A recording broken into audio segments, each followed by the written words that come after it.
Students, good morning. Students, good morning. Today we are going to start new chapter, chapter 2, consumer equilibrium. Consumer equilibrium means उपभोक्ता का संतुलन. In this chapter, I have told you budget line. Budget line, first of all, its definition. Budget line किसे कहते हैं? Budget line is a graphical representation of all combination of two goods which can be purchased with given income and price such that the cost of each of these goods is equal to the money income of the consumer. यानी कि budget line एक graphical representation है दो वस्तुओं के संयोगों का, जिसके आधार पे उपभोक्ता अपनी इनकम को उन दोनों ही वस्तु पर इस तरह खर्च करना चाहता है ताकि उसको अधिक से अधिक संतुष्टि मिले. यहाँ पर दिखाया है कि the income of the consumer is given, यानी कि उपभोक्ता की इनकम दी गई है, and the price of two goods also given, और दोनों वस्तु की कीमतें दी गई है. अब इसी डेफिनेशन को हम इस शेड्यूल के दौरान समझेंगे. आफ्टर दैट डायग्राम अब देख सकते हैं इस schedule combination of apple and banana. मान लीजिए कि हमने दो वस्तुएं ली, दो गुड्स, और दो गुड्स में हमने जो है एक को लिया एप्पल, दूसरे को सिलेक्ट किया banana. Then how can combine each other? There are different combination of this goods E, F, G, H, I, J. So the price of apple is ₹4 each. मान लीजिए एप्पल की कीमत जो है 4 रुपया है, and the price of banana is ₹2 each, यानी कि बनाना की कीमत 2 रुपये है. इसका मतलब ये हुआ कि बनाना जो है एप्पल की तुलना में क्या है, 2 रुपये सस्ता है. अब हम देखेंगे द कंज्यूमर बजट. यहाँ पे हम बता रहे हैं कंज्यूमर की बजट कितनी है. मान लीजिए यहाँ कंज्यूमर की बजट ₹20 है, यानी कि उसकी इनकम फॉर एग्जाम्पल ₹20 है. अब वह इस तरह से वो अपने दोनों वस्तु पर खर्च करेगा जिससे कि उसको सेटिस्फेक्शन लेवल मिले. यहाँ पे डिफरेंट कॉम्बिनेशन, पहला कॉम्बिनेशन ये दिखा रहा है ई कॉम्बिनेशन में. For example he want to purchase 5 units of Apple.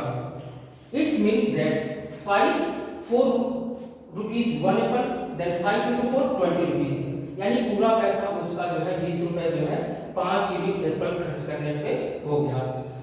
ऐसे में क्या हुआ, बनाना का एक भी यूनिट खर्च कर पाएगा नहीं, तो यहाँ पे बनाना की यूनिट 0. अब इसको हम न्यूमेरिकली एक्सप्रेस कर सकते हैं. 5 into 4 means 5 rupees 5 units of apple and 4 rupees each Apple. 5 into 4 20. After that 0 into 2 0, यानी कि 20 रुपीज एक्सपेंडिचर के लिए कंज्यूमर का हो गया. Second combination F. Combination F में अब हम सेकंड स्टेप देखेंगे कि मान लीजिए कि कंज्यूमर चाहता है कि मैं थोड़ा बनाना को भी कंज्यूम करूं, तो वो क्या करेगा कि वह एप्पल की जो है कुछ यूनिट्स को डिक्रीज करेगा, because there is inverse relationship between this two goods. दोनों वस्तु के बीच में नकारात्मक यानी कि विपरीत संबंध है. अब ये 5 यूनिट से उसने 4 यूनिट कंज्यूम किया, यानी उसने 1 यूनिट एप्पल को डिक्रीज किया. इसका बेनिफिट क्या हुआ कि उसने कुछ पैसे बचा लिए. अब क्या है कि यहाँ पर बचाने की वजह से वो बनाना की कितनी यूनिट्स खरीद पाएगा, 2 यूनिट्स. कैसे, आप देख सकते हैं 4 into 4 यूनिट्स एप्पल का, price 4 each, 4 into 4 16. After that 2 into 2 4 16 plus 4 20 rupees, यानी कि पूरा पैसा उसका खर्च हो गया. हाँ, उसने यहाँ पे एप्पल की 4 यूनिट कंज्यूम की और बनाना की 2 unit. After that next combination G. Combination G में क्या दिखा गया कि अगेन ही reduced 1 unit of apple 4 to 3.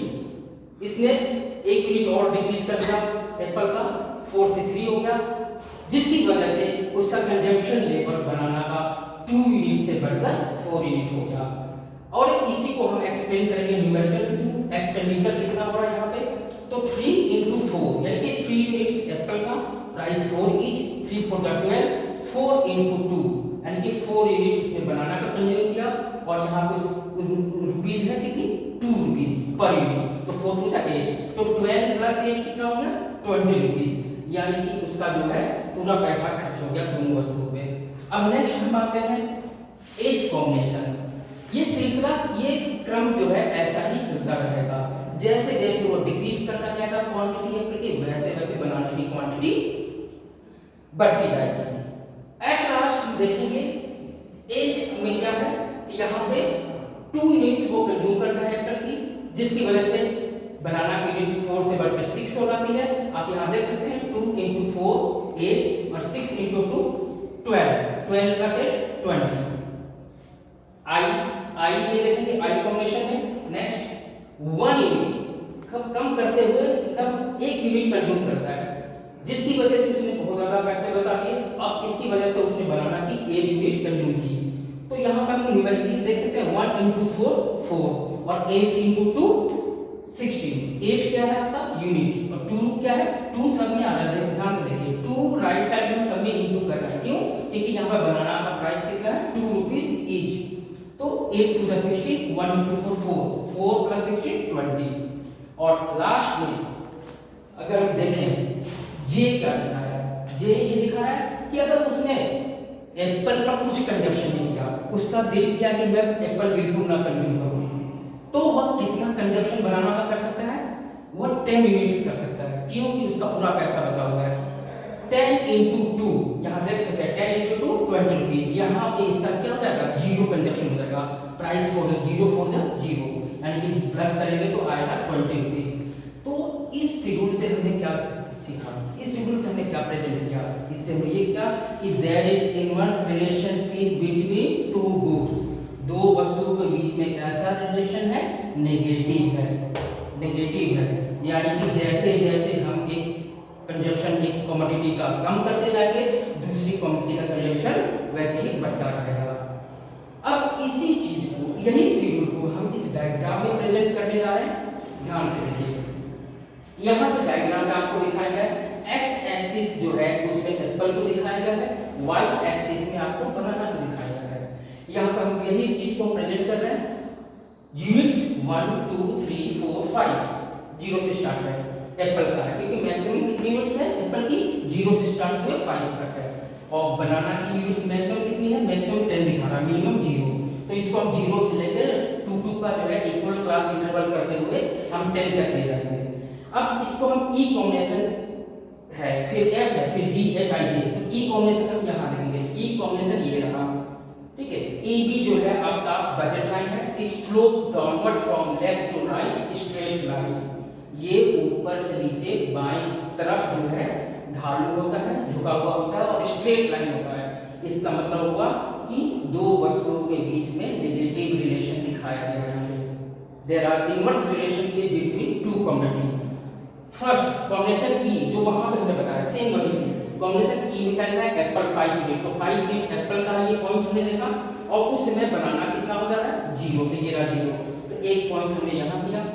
Then F combination 4 unit apple 2 unit banana, तो एफ में जो है 4 यूनिट एप्पल और 2 यूनिट बनाना, ठीक है। तो एप्पल का यहाँ पे 4 यूनिट हो गया और बनाना का कितना हो गया 2 यूनिट। तो इस तरह से जो है हम यहाँ पे एफ दिए। Then G 3 unit apple, 3 unit apple and 4 unit banana, यानी कि 4 यूनिट बनाना, 2 से हम 4 आ गए।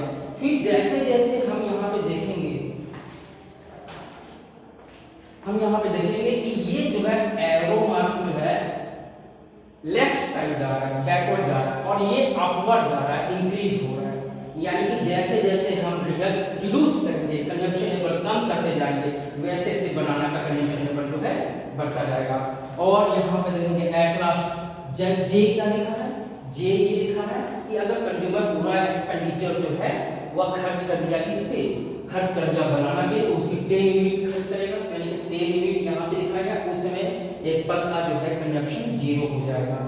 तो इस तरह से हमने देखा कि there are inverse relationship between apple and banana, इन दोनों के बीच में इनवर्स रिलेशन है। एक का कंजप्शन रिड्यूस करेंगे तो दूसरे के कंजप्शन को हम इंक्रीज कर सकते हैं। क्यों? क्योंकि हमारी इनकम, हमारा एक्सपेंडिचर लिमिटेड है, ठीक है। हर एक व्यक्ति की इनकम लिमिटेड होती है और वो चाहता है कि हम उसी इनकम में अपनी बजट को, अपनी फैमिली को चलाए, तो वो इस तरह से अपने को एडजस्ट करता है कि उसका जो है अच्छे से सेटिस्फिकेशन लेवल मिलता हुआ जो है वो कॉम्बिनेशन प्राप्त कर सके। तो ये चीज रहा। अब यहाँ पे हमने दो पॉइंट, आप सोच रहे होंगे कि एक्स्ट्रा क्या है, एक डी और एक सी। तो हम यहाँ पे आपको ये बताना चाहते हैं कि यहाँ पे ये जो इंडिकेट किया है, जितने पॉइंट्स इंडिकेट किए हैं ये अटेनेबल है। अटेनेबल माने जिसको प्राप्त किया जा सकता है, जिसको हम ले सकते हैं, जो हमारी क्षमता के अंदर है, जो हमारी औकात के अंदर है, यानी हमारी इनकम है, उस इनकम के दायरे में हम इन सभी वस्तुओं को परचेज कर सकते हैं। लेकिन यहाँ पर हम देखेंगे एक पॉइंट दिया गया D, this is below the budget line, ये बजट लाइन के बिलो है। यहाँ पर लिखे हैं under spend.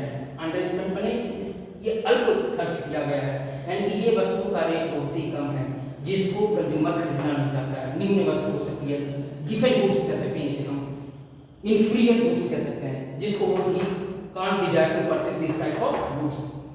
After that beyond the budget line, यानी बजट लाइन के बियॉन्ड, यानी कि इसके पार देखेंगे कहीं भी हम पॉइंट कर रहे हैं, यहाँ सी पॉइंट हमने दिखाया है, चाहे यहाँ पे जो है हम टी पॉइंट कर रहे हैं या जेड कर रहे हैं, कहीं भी हम पॉइंट करेंगे, लेकिन बजट लाइन के क्रॉस होना चाहिए, बियॉन्ड। तो ये कोई भी पॉइंट ये दिखा रहा है, जैसे कि हमने सी को यहाँ दिखाया अनअटेनेबल कॉम्बिनेशन। अनअटेनेबल कॉम्बिनेशन का मतलब हुआ कि जिस वस्तु को हम प्राप्त नहीं कर सकते, ये हमारी औकात के बाहर की है, क्योंकि ये वस्तु का रेट हो सकता है कि 30 रुपए हो, 40 हो, 60 हो, और हमारी बजट जो है 20 रुपए तक की है, तो हम चाह कर भी इस वस्तु को हम परचेज नहीं कर पाएंगे, because this is beyond the budget line, ये बजट लाइन की सीमा के बाहर है। The producer can purchase the product either on the budget line और under it, he can't cross this budget line, यानी कि this is unattainable combination of goods. आशा करते हैं कि आपको ये आपका बजट लाइन और ये आपका डेफिनेशन, शेड्यूल, डायग्राम समझ में आया होगा, और I hope you will understood very well, and if any type of doubt then you can ask question.